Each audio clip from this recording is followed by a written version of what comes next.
Thanks for joining me, everyone. I'm in the top end once again, visiting yet another remote destination. Well, as far as cities go anyway, it's remote. Back in the 40s, it survived Japanese bombings.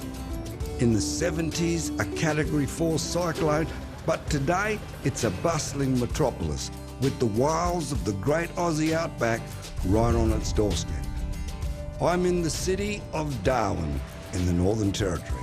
Much of my time here will be spent on the outskirts of this thriving city, meeting three impressive people, each with their own unique connection to the area. The first local I'm going to meet is a person who has done a lot in her lifetime. She's a singer, a writer, an artist, a teacher, an activist, and a grandmother. And they're all embodied in the one amazing person, local Larrakia woman, June Mills.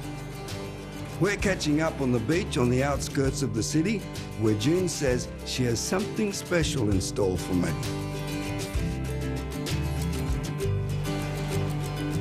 Hey, sister. Hi, my brother. I know what you think with... How are you? Oh, welcome to Larrakia country, eh? Thank you. Nice part. You look here. Sacred Ochre from here, Darabonungalinya. I'm going to put this one. I'm going to do Larrakia welcome. Good. This is Darabonungalinya here. Grandfather rock, old man rock. I'm going to paint you Larrakia style. Never change from the beginning of time. First day, we always paint the same. Larrakia style, on Larrakia country, Darabonungalinya, sacred site, grandfather rock. Country always look after you, my brother. You got sacred oak, and now I got to put your sweat on country. Hey! Hey! Hurry Tareba! Nigalicha! Ernie! Yawachi! Yalakin Gunga! Nigalichingana! Nimana! Yalakin Bachi! Welcome, brother. Thank you. Ma! Nigalicha, Darabonungalinya, Nigalicha! Ernie! Yawachi! Nigalicha na! Ma! Tawan! Ma! Ma! Larrakia country, welcome you, look after you, my brother. You're always safe on country. Thank you. Ma.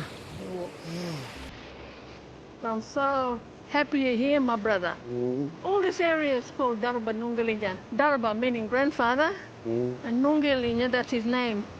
So what does that feel like, just walking on your own country? When you walk on country, it fills you up, fill your spirit up, make you feel strong. When we're on country, we have our responsibility to look after country and look after people that come to our country. I'm June Mills. I'm also known as Good Billing or Gamlakinamo.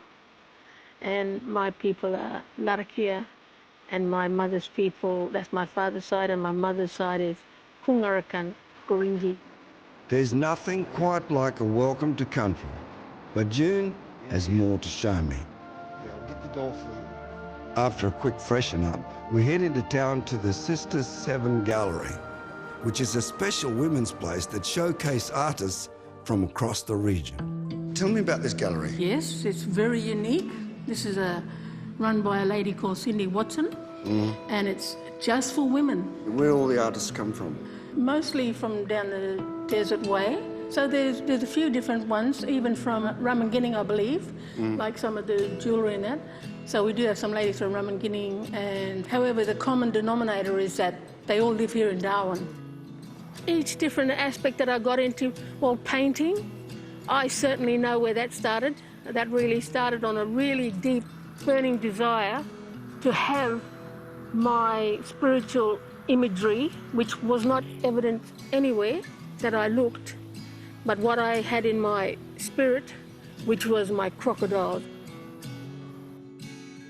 What have we got here? A little story for children I've developed, and I love it. It's about our little Mok Mok, which is a dreaming here, not far from here. Starts off at the wharf, down at Darwin Wharf. People would probably know as a barking owl, because he make that barking noise. Yeah. But the thing is, when you hear the story, You'll hear about the country, Larrakia country, because he flies over every night, checking out all the important places and making sure everybody's all right.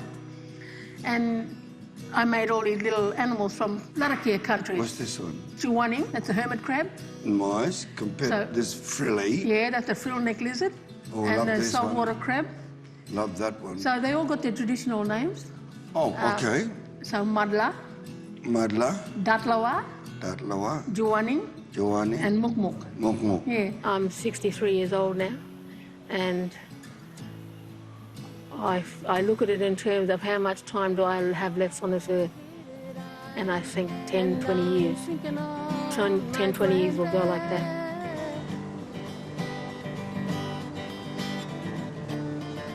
Smell that damper cooking on that oil. My parents. Lovely people. Lovely people. You know, honest to goodness people. And my grandparents, who succeeded despite everything, barely being able to speak English properly, couldn't read or write, and managed to find the way in the harsh new world that they had to survive in, you know? Because there were a time you had him all to yourself, didn't you? You did. Don't make me cry now. No, I'm not trying to make you cry. I'm just seeing the beauty that you have for this strong man. Yes. Included you and gave you a lot of strength, because that's all through your brothers and sisters. That family love and respect, but also strong culture. And that's the strength of the Larrakia Nation. Yeah. Is still having that place at home for them. And that's why I feel the urgency to maintain language, stories, identity. It's very hard to maintain identity and what's important to us, and I think it's a big battle. But it keeps you going. Yeah, it drives me.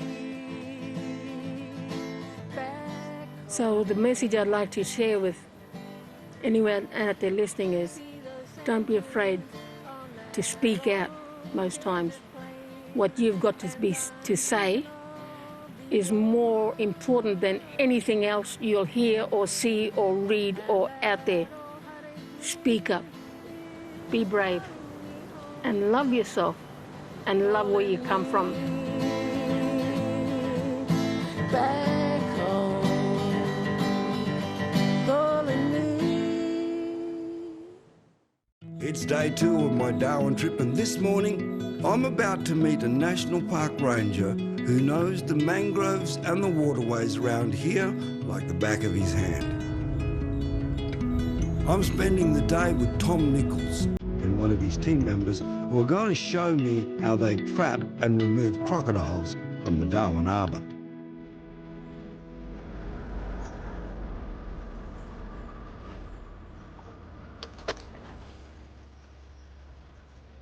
G'day, mate. How you going, Andy? Good. Pleased to meet you. Lovely to meet you. No worries. Ready for a run? Ready for a run. Want to go check a couple of traps, rebait them. Rebait them? And see what we got. Be lucky to find some? There's a possibility. That's I hope so. I love that possibility. It's a bit like anything working with wildlife. Sometimes they're there and sometimes they're not, but we'll see how it goes from there. All right, now what do we do now? Okay, we're going to put the boat in now. We'll load some gear on it and we'll put the gear in and then we'll back it down. Back it down? Water's good. No probs? Yep. My name is Tom Nichols and I'm a senior wildlife ranger with Parks and Wildlife, Crocodile Management. Well, I've been working for the Parks and Wildlife Commission for 38 years now. 2 years prior to that was with water supply, so I've got 40 years up this month actually. Well, even growing up, I've always had an interest in wildlife, whether it was birds, not so much crocodiles actually then because there wasn't that many around.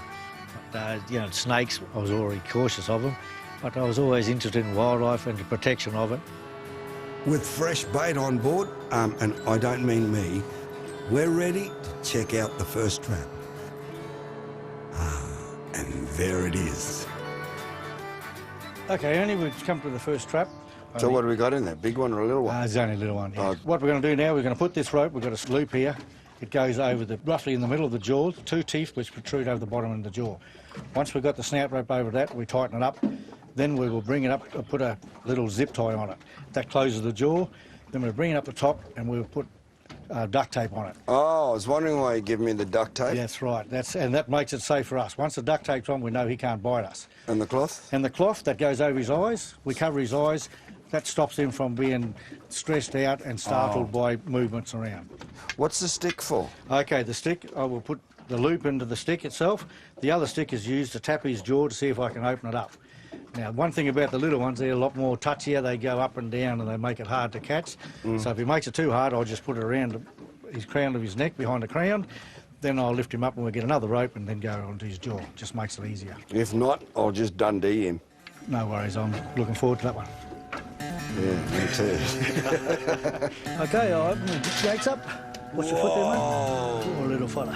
When I first started, crocodiles weren't a big issue because they were just being protected in 1971.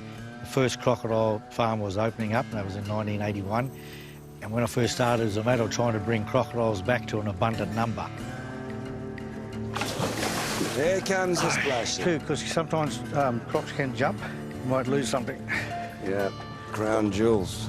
With our daily chores, and especially going out after crocodiles or catching them, removing them from traps or harpooning, what we do, we all know what the crocodile's capable of doing. We have a healthy respect for them. Ernie, I'll get you to, you want to come over here and hold this rope? Don't let it go slack, otherwise it will come off. Okay. Now what I'm going to do, I'm trying to open his jaw and put it in where it's supposed to go. This is the main way to work with the little ones. So we have, there might be different things like putting a snout rope on. Sometimes you'll get a croc that has his bottom jaw missing, so therefore you have to adapt to another system. And others that move around too much or won't open their jaws, then you go around their neck and you go from there. So we have different ways of doing things and you adapt to that situation as it comes. Give us that rag. Check the zip tie to make sure it's okay. We always have a process, so Chris will say it looks good to me, and Ernie, you say it looks good to you if you reckon it looks good. I'm happy with that, Ernie. You happy with that? I'm happy with that. Lift it up high, please, Ernie. Yeah. You can lean him against the edge of that trap too. Go back a bit. Cover his teeth. Cover his eyes.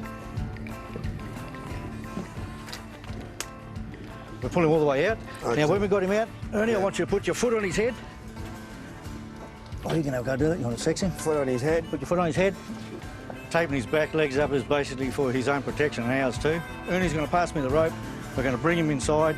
I'll put a little bit more tape just below his nose and Chris will rebait the traps.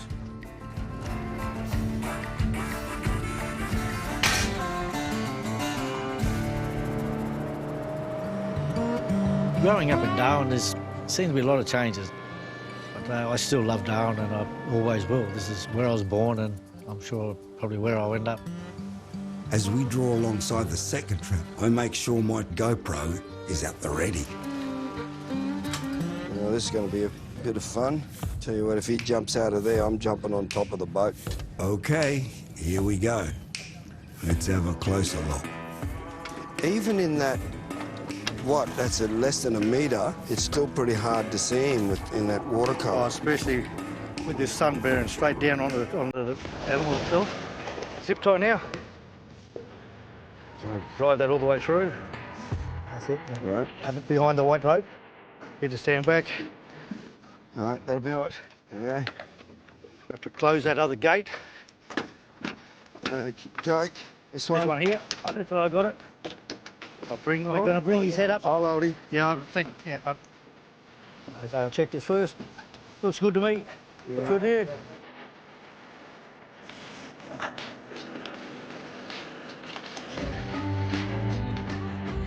Crikey, look at those teeth, mate. Bring him up a bit higher, mate. You've got the hardest job, holding on to him. All right. His leg. Now doing the same thing, we're taking him that way. Yeah, Chris, do your job. Sexing. Another boy. Beautiful. Okay, I'll go and pick him up. Watch that head again. Yep, got the head. Got him. Okay. Another one ready to saddle up.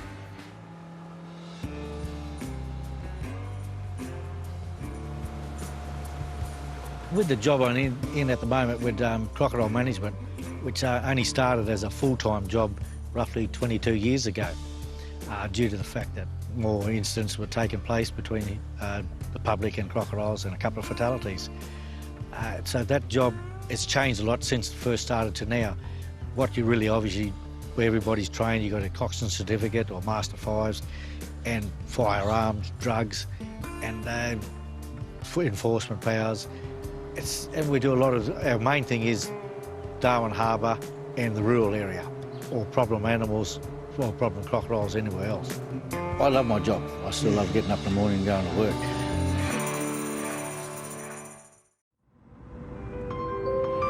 It's my last day in Darwin, and this morning it begins at the Charles Darwin University. I'm meeting Professor Mick Guinea, who is a specialist in the study of sea turtles. I track him down in a section set aside for aquaculture studies, which is also a place where Mick rehabilitates turtles. G'day, Mick. G'day, Ernie. How you going? I'm good, mate. How's yourself? Really good. Really good to meet you. Same here. Yes. What do you got for me? Oh, we've got some aquaculture and reptiles here for you. Aquaculture and reptiles. Let's go. Come on in. Aquaculture. Now, that's been around for a while. Yeah, it is. We've gone high-tech here. So on this side, we've got turtle tanks. Yeah. This side, we've got sponges and corals. Here we've got ourselves more turtle tanks. This is the one that's just about ready to be released. Ooh, so I like the sound of that. we purify the water to be used in the system. So Okay. come on through. This is a great little facility which also grows corals and clams. And the use of the recycled water from the fish tank to fertilise the aquaponic system. Genius. I'm Michael Guinea. I'm an honorary fellow at the Charles Darwin University. I was a lecturer here for 29 years and I've been retired for the last 5 years. So I've retained an honorary position. Oh. Flappy! All right. Oh, okay, well, let's settle down, settle down. There you are. Poor little Look at mate. that. This is a little green turtle. Yeah. She came in from Manangrita. Something had actually broken this whole flipper. She was actually too weak to operate on. They said, look, we can't operate on her. Her blood count was really, really low. So we used a blood transfusion from the hawksbill. So she took the hawksbill blood and she picked up and recovered quite well. Wow. With the turtles, to be quite honest, there wasn't that much known about them. And most of what we thought we knew wasn't really correct. And so for basically my entire life, we've been standing on that edge of looking at what we think we know and looking into what we really don't know about these animals. Now, for instance, they lay 100 eggs and only one out of that 100 will come back. Well, they probably lay in a season, say with a green turtle, she could lay up to maybe 6 clutches in a season. So she could lay 100 eggs each time. So she'd lay 600 eggs in a year. And then of those 600, you might be lucky with one. To come back. To actually make it through to adulthood. We think the survival rate is somewhere in that 1 in 1,000, 1 in 2,000. Even as eggs? Yeah. That's on somebody's menu. Oh, yeah. All the way through to this size. Right from the word go. I admire the species simply because of their resilience. Yeah. Right. That's it.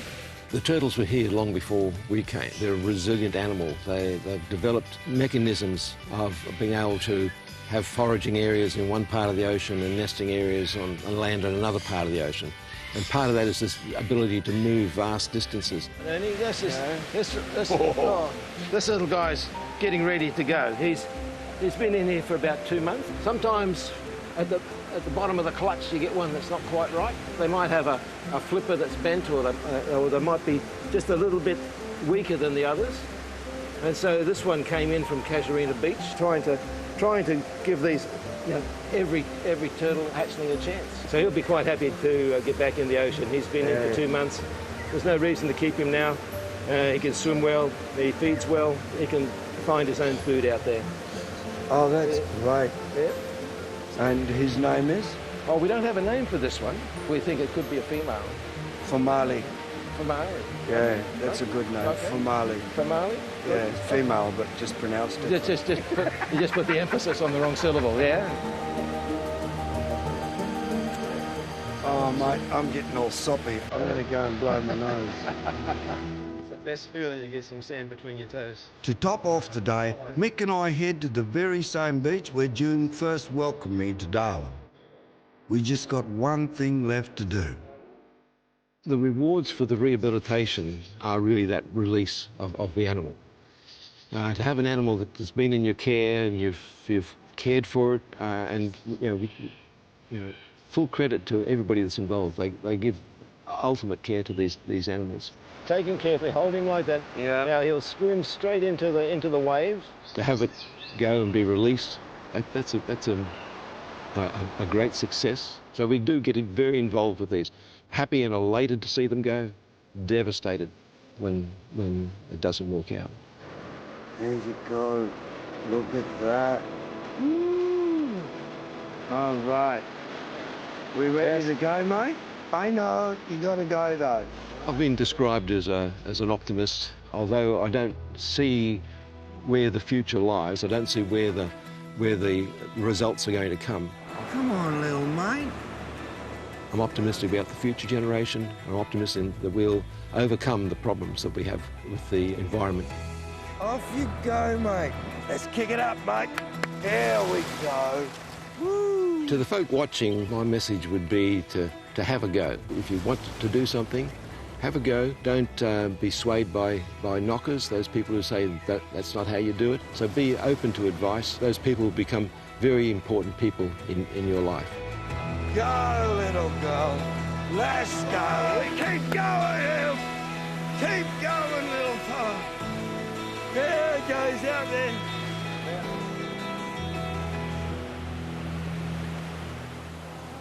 On that corrugated iron, and I'm thinking of my granddad. It's almost time for me to leave, but before I do, I take a moment to reflect on the three people who have welcomed me into their lives.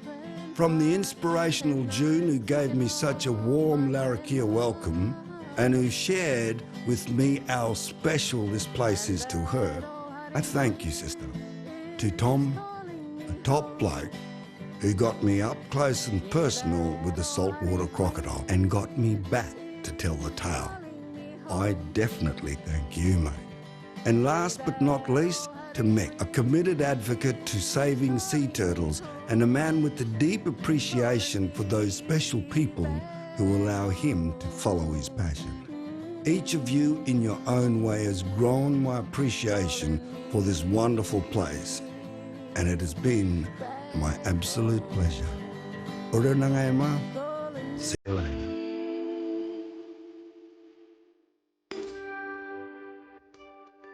If you loved this, come back to NITV for an extended hour-long episode tomorrow night at 7:30.